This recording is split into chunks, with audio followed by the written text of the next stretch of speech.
I'm Antonio Faedda, and this is NUDDA, my approach to dirty boxing and smart fighting. Today we're going to talk about something really important. We're going to talk about the 3 lines of defense. Because it's important to have very clear in your mind, anytime you go sparring, how you're going to approach the situation. Because the very first time I actually got down to do some sparring, it wasn't fun because I was never told what to do or not to do. I just got given some gloves and there you go. I had to survive, which is a different way of learning.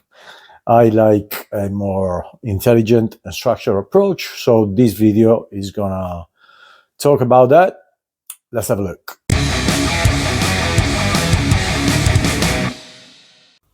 This is the way I try to teach my students, because sparring is the next level up, isn't it? It's when you actually try to move from theory to putting things into practice. And it can be a shock sometimes, especially if you throw yourself into sparring without having a key thing, which I call a strategy.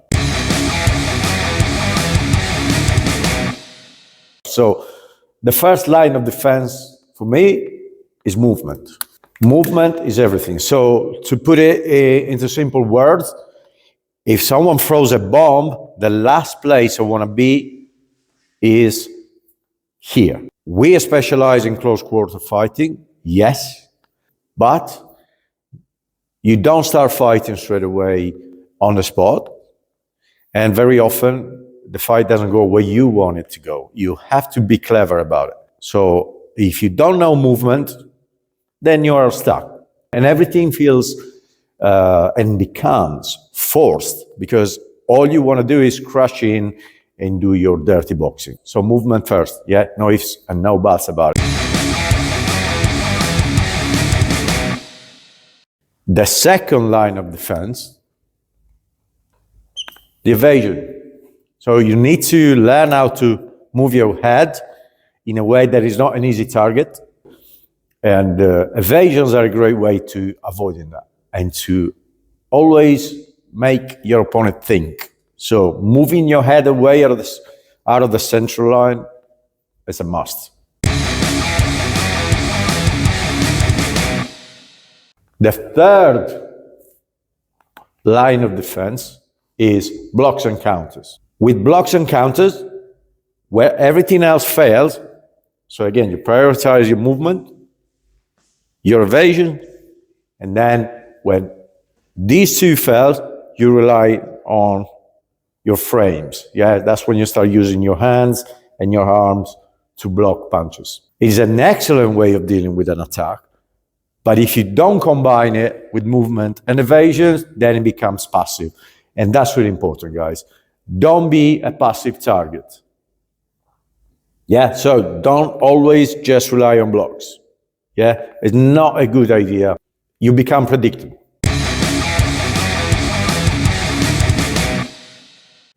And then again, remember guys, don't get obsessed too much with street fighting. Learn to fight.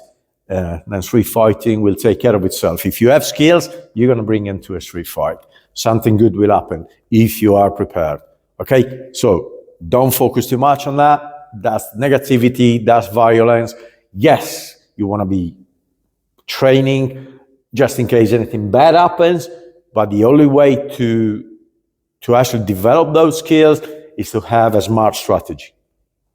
So don't focus on the violence too much, focus on the skills. Then everything will take care of itself.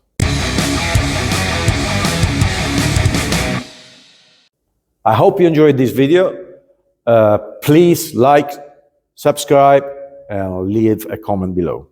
And if you're interested in NUDDA, our website is www.nudda.com, and have a look at our foundation course where you can learn everything that I just mentioned. And that's also the gateway to the pathway to become an instructor in NUDDA. Have a look.